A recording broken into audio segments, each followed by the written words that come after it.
Dito tayo ngayon matutulog sa sasakyan. Kaming dalawa ni Hana. Dito siya sa kaliwa, dito ang daddy niya sa kanan.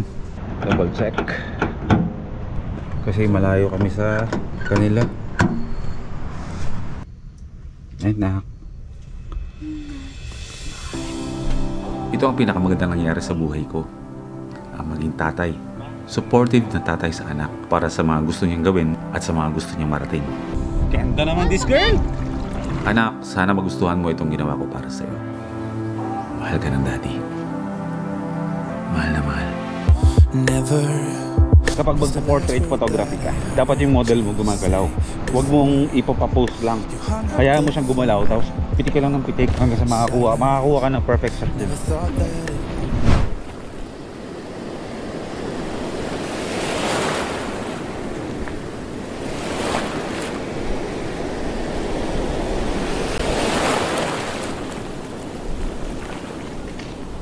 Bago ang lahat, anak ko muna.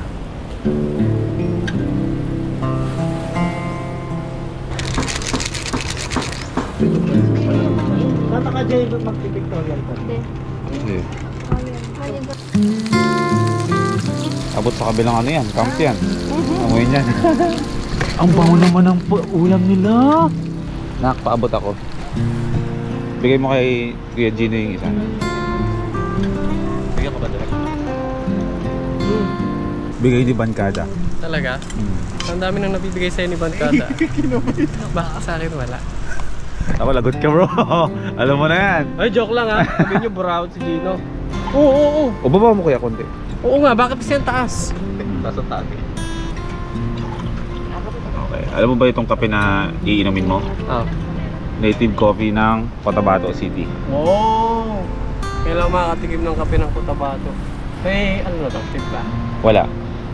Nasa bagay di mo malalaman ng totoong spirito ng kape. O wala pang timpla. Sarap pa? Seryoso ba yan? Hindi, oo. Kasi hindi ko na-appreciate talaga yung kapeng walang asukal. Walang asukal. Pero ito hindi sobrang, alam mo yung nananapak yung pait. Yan. Sarap. Pag mapait, legit. Okay na. Apa? Sakto pang sabaw.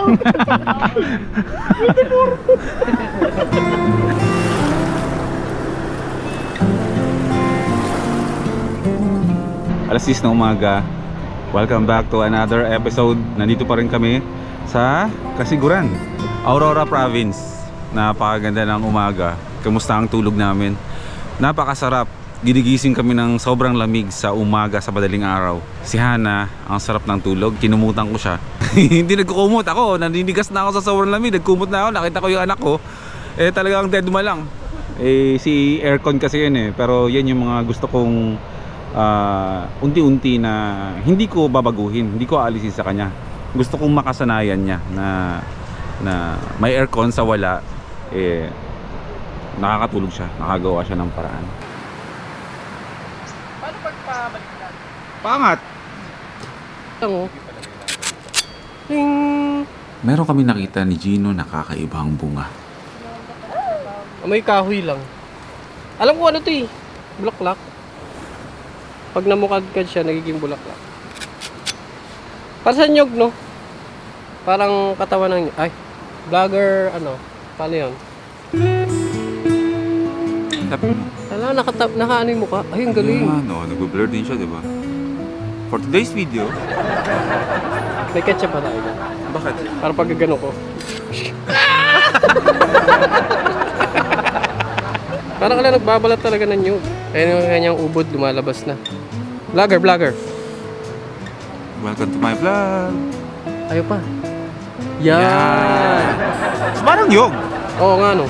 Sa lahat naman nakakaalam ko nung klaseng prutas to o bunga to, comment nyo lang. Parang ka lang talaga nagbabalat ng nyug eh. Oh, pati yung kanyang sound. Huwag na nating tapusin. Pero ito yung itsura ng nut niya sa loob. Yan. Vlogger. Kamay mo. Yan. Yan medyo may hatin pa tayo. Moment of truth. Mama, magkama sa inyo si Papa ulit. Ano? Uli. Sabi niya uli. Ano sa Palawan?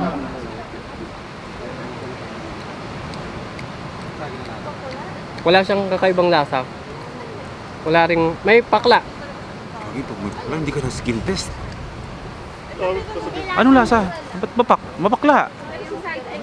Gagi! Ano ko ba?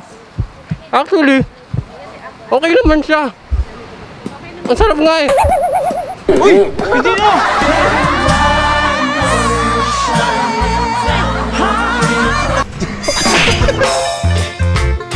Panibagong araw na naman para sa atin mga first timers. Habang inaantay maluto ang pagkain ng mga kasama ko, meron pinagkakabalahan. Nagkabit na sila ng mga duyan sa puno ng niyog.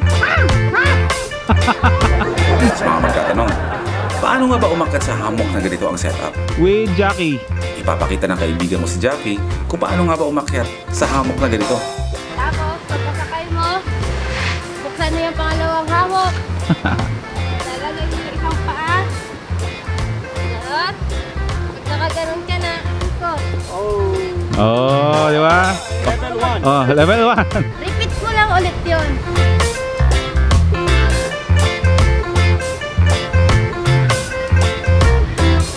Yeah! Ton. Pagkaluto ng agahan, si Gino, abay nabuhay muli. Nagkaroon ng malay nung naamoy niya ng luto na yung pagkain. Pagkatapos kumain, ipinasyal muna namin ni Direk Gino ang mga anak namin sa dagat. So, double date bro. Dinedate mo yung anak ko, dinedate ko yung anak ko. Ito naman ang magandang ipa-experience sa mga bata. Tama. Na hindi nila ma-experience sa cellphone at gadget o kahit sa school. Sangayon ako dyan. Oh, walang cellphone, medyo walang camera. At least, di ba? Marunong siya nag-aaral siya mag-picture-picture ng mga bagay-bagay sa paligid niya na. Bago naging vlogger si Boy first time, photography ang libangan. Isa akong photographer. Tingala ba? Tingala. Ayan. Ayan. Alam niyo ba dati na mahilig din ako sa photography? Ngayon yung anak ko na mahilig. Yun ang libangan ko. Ngayon, hindi na. Pero kusang nagkaroon ng interest ng anak ko sa bagay na to. Enjoy naman ang photography noon. Pero ngayon, mas masaya dahil anak ko na ang kinukunan ko ng litrato. Yan. Tingin dito. Alright. Okay, 1, 2, 3. Huwag mo ko choose. Tingin mo na dun sa kaliwa tapos tingin sa akin. 1, 2, 3. Okay. Matalinong bata si Hana. Puno ng talento. Magaling sumayaw. Magaling din mag-drawing. At with honors yan sa school. Hindi nyo man nakikita pero sa totoo lang, nakaka-proud maging magulang.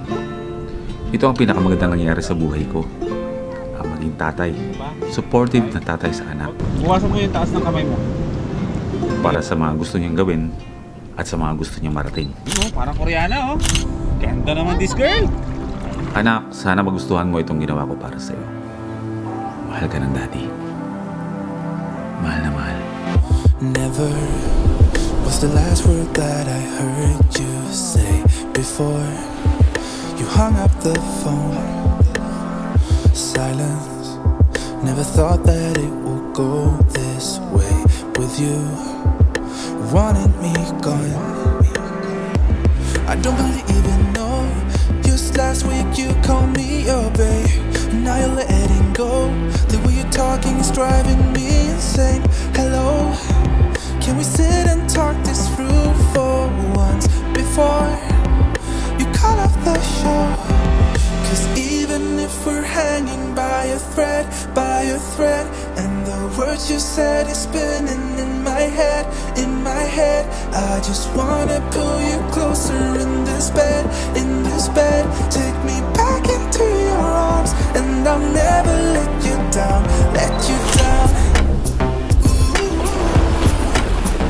Take me back into your arms, and I'll never let you down,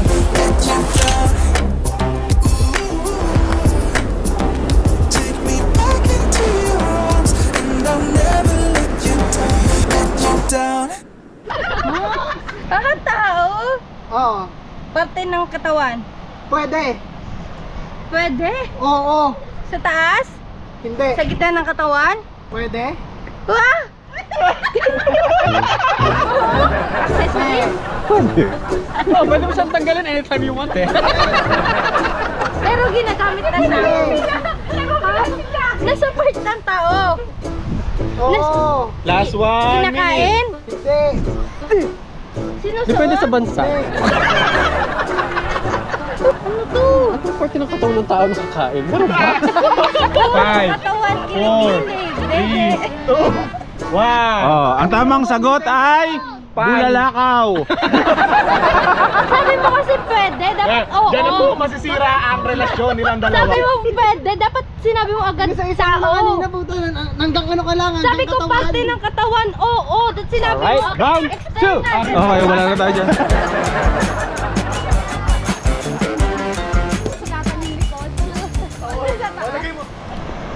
Kinagabihan, palakas ng palakas ang hangin, kasabay ng mabilis na pagdilim. Nagbabadya ang malakas na ulan, pero sana wag naman. At nakahamok karamihan sa amin. Sana wag naman. Alright. So sineset up na dito yung ano tawag dito? Tarp. Para kung sakali mang bumagsak, pero sana wag naman. Nilipat na namin yung tent dito. Kakabit ko lang yung cover niya para kung matuloy man eh, hindi mo basa yung mga gamit namin. Para mailawan yung picture. Kailangan namin maitali ang lahat na maayos. Ito bro. Ay, isang ikot pa. Para safe sa lakas ng hangin. Hindi ako mapayag na hindi ko magawa yun. Sa ganitong pagkakataong talagang essential siya. Ngayon na mismo? Wait, puno ko sa cellphone. Hindi, ganito parang ganito yan eh. Parang ganyan. Tapos ito, ilulusot mo to sa bawat ganito. Ayan. Pagsama-samahin ko yung loop. Yan. Yan. Tutuhugin niya lang yan. Tuhog. Pagkatuhog niyang ganon, higitan yan. Oo.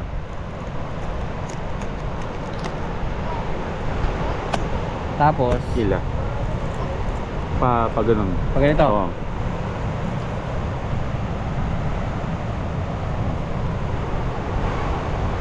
Buhuli mo pang isa. Pero pa at least pwede mo higpitan. Pero yan yan bro. Sa mga nakakaalam kung paano yon, sumama na lang kayo sa amin. Ayan. Di ba? Kailangan namin kayo. Mga essential skills to be a part of Boy P and Gino.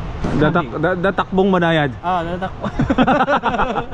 So kailangan marunong kayo ng mga nut na kailangan sa camping. Dahil hindi namin alam yung mga yon. Turuan nyo kami. Para hindi kami nagpapanik dito habang Natanggal pre. natanggal. So mali yan. Please, sumama kayo kung sino marunong. Ilaw. At bumuhos na nga ang napakalakas na ulan. Okay, update sa mga kaganapan. Bumuhos na ang ulan. Pero buti na nagawa namin ng paraan. 8:30 na ng gabi.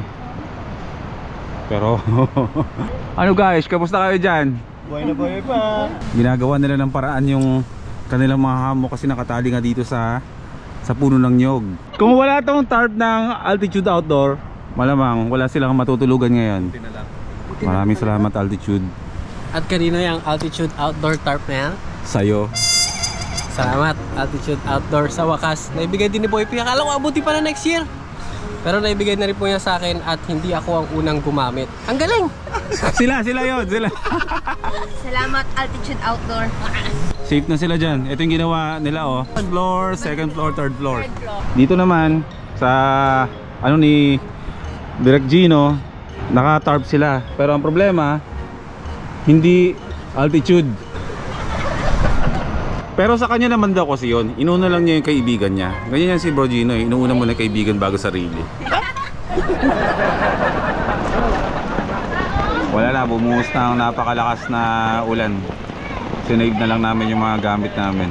Hindi na rin kami matutulog sa tent kasi yung tent ito, basang basa na ng ulan. Umagos yung tubig sa ilalim ng tent namin. Bukas papakita ko sa inyo kung anong paraan yung ginawa ko para masave namin yung tent namin. Tanggap namin yan, tsaka ina-enjoy na lang namin. Walang taste sa word. Wala. Kami lang ang tao sa spot na to. Kaya kahit magkakahiwalay kami ng pwesto at malakas ang ulan, tuloy pa rin ang larong Pinoy Henyo.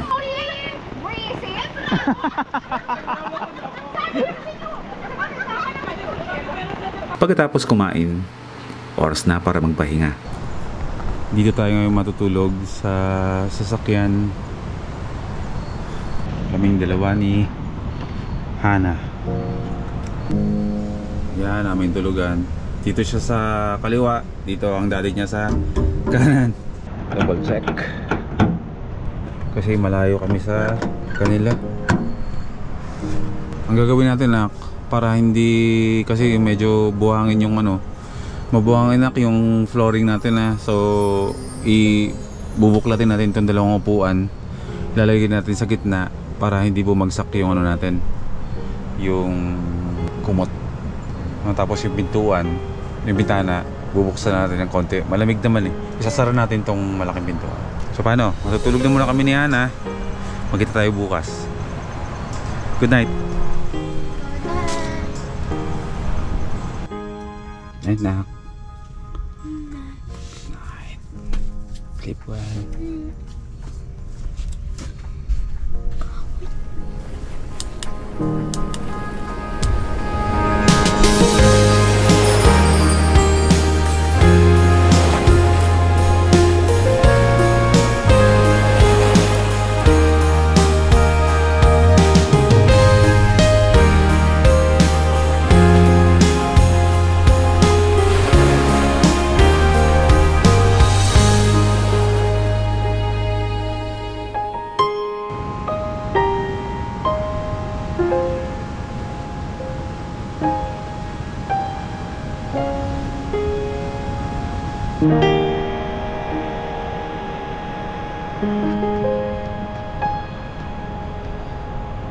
Umalis na rin kami agad ng spot para sa susunod na destinasyon. This time, ilog naman ang pupuntahan natin.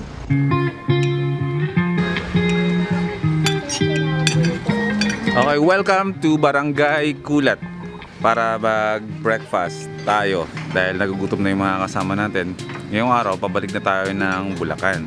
Pero, marami pa tayong mga side trips na dadaanan. Dadaan pa rin tayo ng Aurora at maghahanap tayo ng ilog along the way para at least, diba, hindi puro biyahe yung gagawin natin maghapon ito kasi 10 to 12 to 14 hours ang biyahe natin ngayon pa uwi. So, ma-maximize na namin, susulitin na namin yung biyahe na to na makagawa pa kami ng mga ibang mga side trips ganap along the way pa uwi. Si Direk Gino to, no? Ha? Jericho Rosales! Jericho Rosales? Oh my God! Ilan pala sa tao yan? Kabilaan pala, sir. Motor ni Juan. I drove around all across the land. At ito na ang sinasabi naming ilog na nahanap ni Gina. My weary feet, then you came along with the love so strong. You took me out of the cold into the fire. You're picking me up when I'm down on the ground. Whenever I'm low, you are lifting me higher. And when I am lost, you make sure that I'm found.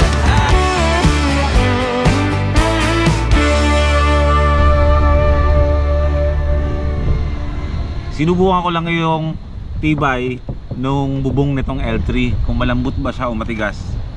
Matigas. Yan, kasi soon lalagyan natin to ng roof tent. Hindi namin alam kung anong tawag dito sa malawak na kailugan dito. Parte pa rin ng Aurora to.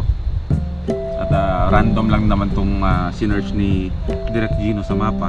Nandito kami para lumublob muna bago kami maghiwa-hiwalay pansamantala. Tapos mag-iihaw kami or maglalaga kami ng saging na saba para yun yung magiging merienda namin bago kami tulog sa biyahe. Why not naman? Ano seryosong usapan, anong pipiliin mo? Kung isa lang talaga. Oo. Between ano? Hindi, I mean, hindi ganito yung lifestyle na ganito. Tapos may savings ka, sabihin natin hindi natin sabihin na milyon-milyon. Basta may savings. Libreng, simpleng pamumuhay pero may savings ka or yung marami ang pamumuhay pero wala ka nun? Ano Ay, bibili doon mo? ako sa ganito. Simple tapos may savings. Sabi mo nga, ikaw yung sabi. Simpleng buhay, simpleng problema. Ano simple? Oh, Diba? simpleng buhay, simpleng problema. Simpleng buhay, simpleng pangangailangan. Simpleng pangangailangan. Ganun lang. Pero may savings din. Oo. Ganun lang. Secured ka lang ba? Madali lang naman yun. Mag-insurance ka. Secured ka na. Yun lang kasi alam mo, pinoproblema ng marami. Ang Sabi nila pag insurance. hindi totoo yan, simpleng buhay, simpleng problema. Kasi kapag nangangailangan ka pang hospital, emergency, Oo. hindi na simple yun, komplikado na yun dahil wala kang panggastos. Simple lang solusyon to. Mag-insurance kayo. Diba? Si Gino nga pala, taga Sun Life yan. Ano lang, sinishare ko lang yung kumbaga ano. Yun ang diskarte mo sa buhay. Oh yun, sinishare ko lang yung discount. Yun ang pinipili mo. So ito yung saging na lalagayin namin ngayon. Wala na tayong tubig, konti na lang. Tama kayo sa akin. Alam namin na maraming nakaka-relate sa mga gusto namin gawin, kung bakit namin ginagawa to. Sa lahat ng mga makaka-appreciate kung bakit namin mas pinipili yung ganitong mundo, yung ganitong buhay, alam nyo na yun. Pero sana maka-encourage din kami sa inyo na sana sa panonood nyo sa amin na kami yung nagiging nagsisilbing halimbawa na hindi naman natin kailangan gipitin ang sarili natin. Hindi naman natin kailangang ilagay o hayaan na mamuhay tayo sa consumption, sa stress. Maiiwasan yun. Nakadepende kasi yun sa lifestyle na pinipili natin. Sa totoo lang, maniwala ko sa amin. Salamat. Altitude Outdoor. Bilis ah. Meron na? Wala. Nawawalan ka na ba ng pag-asa? Medyo. Nararamdaman ko din yung mga kasama namin nawawalan na ng pag-asa. Dahil nga medyo moderno ako. Dito, sabihin ko sa'yo, para tumatak sa'yo na maasahan mo talaga ako sa ganito. Sige, sige. Alam mo ba yung sasakyan na L3? Merong cigarette lighter. Oo nga pala, no? Oo, yung umiinit yung nagbabaga kapag ano. Sinasaksak. Meron yung L3. Kaso nakalimutan ko yun. Siyempre joke lang yun na nakalimutan ko. Meron yan. Teka lang, hanapin ko lang. Hindi ko ini. Basta-basta apoy. Oo, pero bagay yun bro. Bumabaga yun. Yun. Ito. Ang galing. Gaganda na rin ang tingin sa'yo ng mga tao. Kasi pang sindi ka lang ng sigarilyo eh. Ngayon magagamit ka na rin sa camping. Okay. Emergency fire starter. Fire starter, no? So, muna natin gagawin. Check kung naka-neutral. I-on natin. Pangalawa, hugutin ng USB charger. Pangatlo, isaksak. Tapos, idiin nyo lang. O yan! Woy!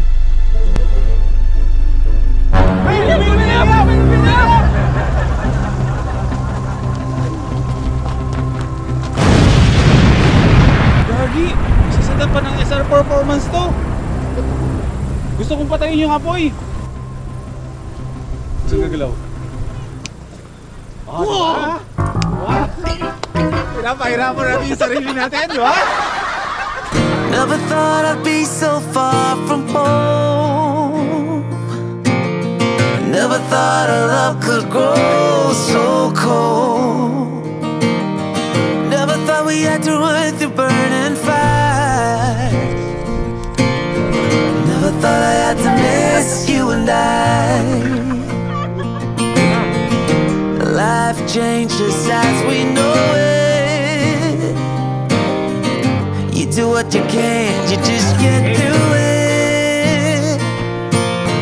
Never thought I'd be so far from home. Never thought our love could grow so cold. Never thought we had to run through burning fire. I never thought I had to miss you and I. Never thought I'd be so far from home. thought our love could grow so